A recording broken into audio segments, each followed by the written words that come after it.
بسم اللہ الرحمن الرحیم۔ صلاۃ التسبیح پڑھنے کا کیا طریقہ کار ہے؟ اس کا طریقہ کار بتلانے سے پہلے یہ گزارش ہے کہ جن حضرات نے ابھی تک چینل سبسکرائب نہیں کیا تو برائے مہربانی کر لیجئے۔ اب آتے ہیں اصل بات کی طرف کہ صلاۃ التسبیح اسے کس طریقے سے ادا کیا جاتا ہے، کس طرح پڑھا جاتا ہے۔ تو اس کے پڑھنے کے دو طریقے ہیں۔ ایک طریقہ تو یہ ہے کہ 4 رکعت صلاۃ تسبیح کی نیت باندھ کر پہلی رکعت میں کھڑے ہو کر ثنا، تعوذ، تسمیہ، سورۃ فاتحہ اور کوئی صورت پڑھنے کے 15 مرتبہ یہ تسبیح پڑھیں۔ کون سی تسبیح پڑھنی پڑے گی؟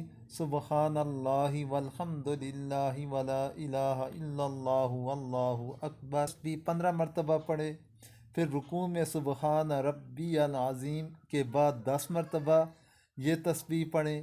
پھر رکوع سے جس وقت اٹھے کھڑا ہونا کوما کی حالت کے اندر سمیع اللہ لمن حمیدہ ربنا لک الحمد کے بعد 10 مرتبہ یہ تسبیح پڑھیں۔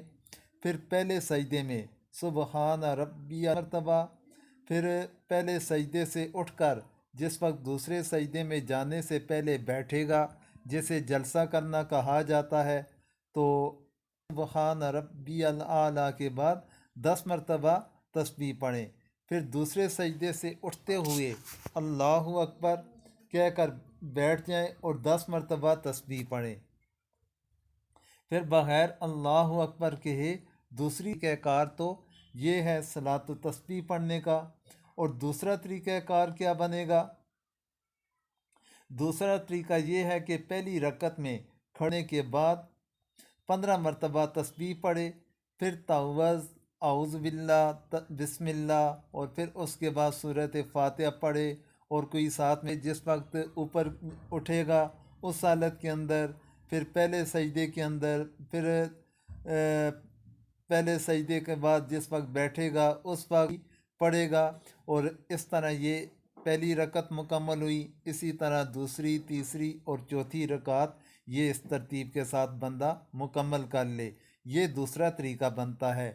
دونوں طریقوں کے اندر فرق کیا ہے کہ پہلے طریقہ کار کے اندر 15 مرتبہ جو پڑھنے کا طریقہ تھا، 15 مرتبہ جو تسبیح پڑھی جانی، وہ دوسرے سجدے کے بعد بیٹھ کر، تو بیٹھنے کی حالت کے اندر 10 مرتبہ تسبیح ہے، اس کے بعد دوسری رکعت کے لیے کھڑا ہوگا، اسی طرح تیسری بن جائے گی۔ اس طرح مقدار دونوں طریقہ کار کے مطابق برابر بنتی ہے، اور فرق صرف ایک مقام کا آ جاتا ہے کہ ابتدا باقی سارے کا سارا طریقہ دونوں طریقوں کے اندر برابر ہے۔ دونوں طریقہ کار میں سے جو طریقہ بھی اختیار کیا جائے تو انشاءاللہ صحیح۔ اللہ تبارک و تعالی ہم سب کو عمل کرنے کی توفیق عطا فرمائے۔